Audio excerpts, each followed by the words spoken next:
Dagdag bawas sa presyo ng mga produktong petrolyo, ipinatupad ngayong araw, October 3. Ilang motorista kanya-kanyang diskarte para makatipid sa konsumo sa langis. Alamin yan sa report ni Hazel Alviar.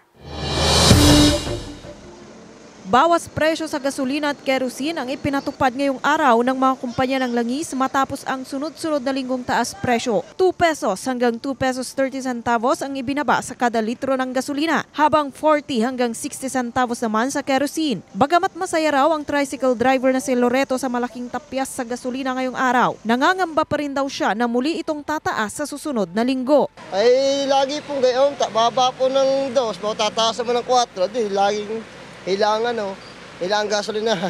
Ang motoristang si Dexter dismayado sa dagdag bawas sa presyo ng langis ngayong araw dahil matapos ang pagbaba ng diesel noong nakaraang linggo ay bahagyang tumaas ito ngayong araw ng 20 hanggang 40 centavos kada litro. Kung kailan kaya bababa ang diesel?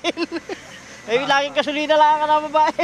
Kaya ang diskarte raw ni Dexter, hindi na lang daw gumagamit ng sasakyan kapag malapit lang ang lakad. Diesel din ang ginagamit ni Ralph sa kanyang jeepney. Kaya para raw makatipid, hindi na siya namamasada ng buong araw basta't nabawi na raw niya ang ipinakarga sa minamanehong jeep. Hindi na lang ho naikot, pag walang laman, hindi na po naikot ng Batangas. Natigil na po.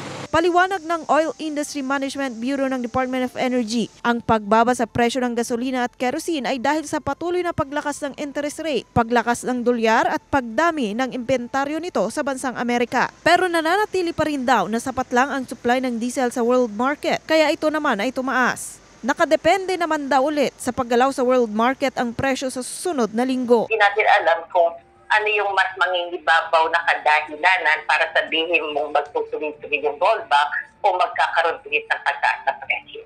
Kasama si Kel Ravaca, Hazel Alviar, Balitang Southern, Tagalog.